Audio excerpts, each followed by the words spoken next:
Peace and perfect blessings, everyone. This is the International Family Center for True Consciousness here at IFC TV. Today we're coming to you for a program entitled The Hour of Peaceful Blessings and Empowerment. And today I wanted to share with you how God allows us to come to our senses. So under the topic, coming to our senses prepares us for a new heart of love. We are going to use the narrative that Jesus used, the parable of the prodigal son. And this message could also be entitled Meeting God at the Pig's Pen. Meeting God at the Pig's Pen. Brothers and sisters, if you would just lend me your heart, your ears, your mind, and the spirit that God has put in you, that has stirred you towards seeking the meaning, the purpose of life, and seeking to live according to the meaning and the purpose of life. The topic today suggests something. When we say coming to our senses prepares us for a new heart of love, the topic implies that we are not really in our right mindset. We may be still searching for the way back to where God would have us. That would be in our right minds. And so we know from the story of the parable of the prodigal son how the young man felt he was grown and required from his father his share of the inheritance, which was not really his, but by law and custom and tradition, the parents provide for the coming generations. So coming to our senses implies that we once were lost, right? And now we are on the way back home. Divine light has awakened within the spirit mind within us to guide us back from rebellion, from rebelling against our Heavenly Father's wishes for us. We have been bad. We've rebelled against God, as we know the story as the archetype story of Adam and Eve. That rebellion still exists within us. We stray away. We thought we were grown enough. Isn't that so true? When many of us were teenagers, we thought we knew the answers to everything. But we were young and childish. We had this know-it-all attitude, only to end up in the pig's pen. Coming to our senses prepares us for a new heart of love before and after. For those of us who are focusing on Foundation Day, a day that has been described by our movement to reflect when God's direct dominion is accessible. And this is a day of grace.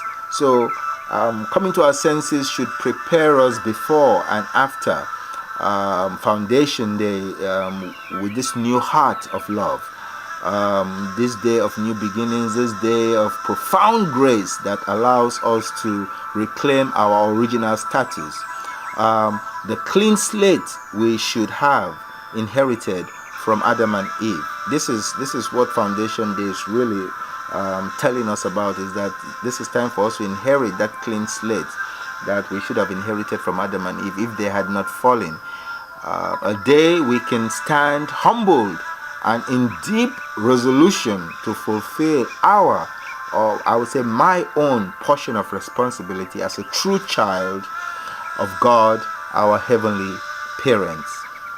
The question is, do we have, or do I have, let's make it more personal, do I have the foundation? Do we have the foundation so in other words, are we qualified? Do we have the qualified conditions? Do we merit this grace before God? Does God owe us any favors? Do we have sufficient credibility as humanity and as the universe to stand to receive to be bequeathed such a precious position as true children of God. God, who is the foundation for all the good in the world starts from God, and God's purpose, the ideal purpose, is founded by God.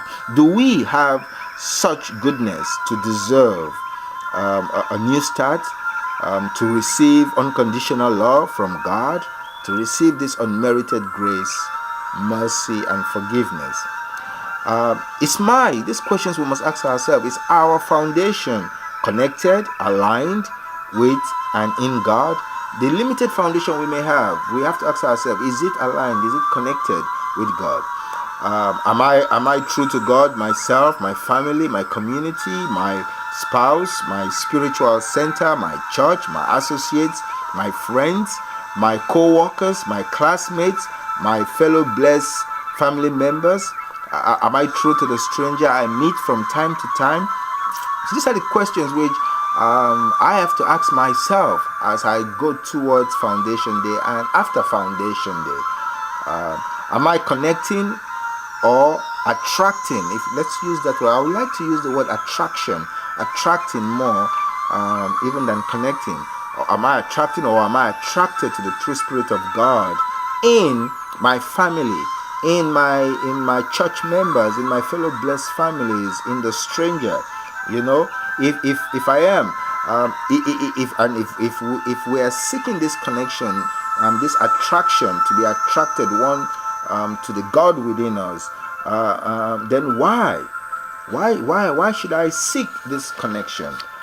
Why should I put myself in a position to be attracted to God and God to be attracted to me, to be attracted to a fellow human being, and a fellow human being to be attracted to me? Why are we social? These are very fundamental, basic questions that affect our perspective of God and Foundation Day. Why are we seeking to sow in another? Why are we propelled to seek friendship or lasting, beautiful relationships? Why are our founding thoughts, or our foundational urge or instinct, our foundational desire, why is it automatically inclined towards the laws of attraction, the laws of life, which is always attracting or being attracted to? We are always being attracted to something, or something is pulling us, attracting us. We're always being pulled, and we want to believe, and I believe this is the Spirit of God in us, this great principle, this mechanism that life has allowed us, these laws that don't change, the laws of attraction. When we apply the divine principle, we will observe the laws of attraction in full force all over the place. So the idea of attraction, or this law, is the mutual reciprocity, how we reciprocate, how we give and receive, how we share and complement. It is the dance of duality, that allows for energy, that allows for motion and existence. This calls us to recognize that we are also part of that dance. We human beings are part of that dance, and actually we are supposed to graduate and become good conductors, instructors, directors of this sacred dance of two becoming one. Yes, brothers and sisters, God is calling us not just to be conduits of His love, but also to be conductors, instructors and directors of how we help others participate in this sacred dance of two becoming one. So we can see certainly that Foundation Day can be that celebration where heaven has longed for, where true parents, Jesus the Christ, and all the many great saints and sages over history and prophets of old and current are praying and working for. This is the day you too can renew, reclaim, recommit, resolve to remain in constant, incessantly, relentless pursuit of a world, a society, a community a tribe, a family, a street corner where God, our heavenly parents and true parents, love, can claim and dwell substantially. Foundation Day is that point where we really want to recommit ourselves with a resolution, a determination to do even as more than what others have done, where God's love can be felt. We need Foundation Day should be a starting point where people can really, when we claim that corner, we claim a tribe, a family, where God's love can be received, shared, and given on, passed on to generations and generations. So Foundation Day is that corner in you. Yes, it's that corner in you. It's that spot in you, in your heart, in your spirit, in your couple, in your family, in our congregations, in our city, in our community, where heaven and earth can start a substantial harmonizing, working relationship together, where heaven and earth can substantially harmonize and work together, where heart and will, as it is done in heaven, can also be done on earth.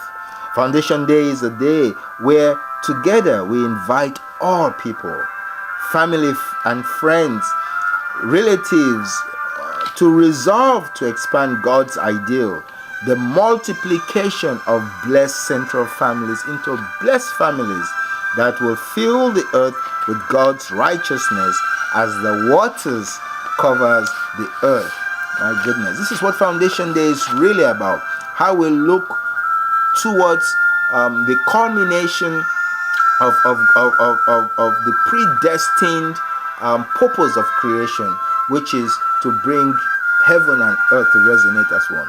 Foundation Day can also be seen as a renewing of our covenant partnership with God, as co-workers with Christ and true parents, to resolve to inherit the heart, compassion, and the will of a true parent, and resolve to pass on that legacy of loving, of living for the sake of others, starting with where I am with my spouse, living for the sake of my spouse, my family, my faith-able tribe and king tribe community. This is the true school of love. When we can establish such a point where families of faith and families that are not even of faith can begin to resonate and work together centered on true love. So Foundation Day is an historic celebration and devotional time. Yes, it's a true devotional time. It's this period of preparation towards that point, and then ongoing celebration of life in a devotional manner, where I, with my partner, my spouse, my family, my friends, and loved ones can gather to declare our renewed covenantal hope with Christ in our true parents. Foundation Day is this new resolution we resolve to do what? To live right, to love right before God, our heavenly parents, and the heavenly spirit world, for the sake of all humanity. So actually the binding significance of this day is also seen as the culmination of, yes, Reverend Sung Young Moon and Dr. Hak Jahan Moon's providence of establishing the eternal position of true parents in accordance with the principle of the providence of restoration as outlined in the divine principle. With this call and anointing of Jesus that was placed upon Father and Mother Moon, as Jesus called them, they have accomplished setting the stage, setting the foundation of a global universal foundation where all things have been engaged in. All things. They have tried their best to leave no stone unturned. From the academic sphere, the media sphere, the political sphere, the religious sphere, the physical sporting sphere, you see that they've engaged all things for the sake of creating heaven here on earth.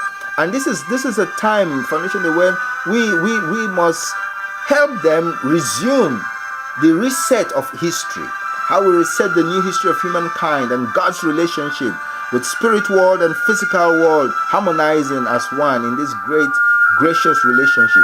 This also signifies the new beginning of the reconciliation ministry of binding in harmonious oneness and wholesomeness, the complementary unity of all things, as we strive and thrive towards perfecting a world under God's indwelling direct dominion, where we have successfully eradicated all satanic inclinations.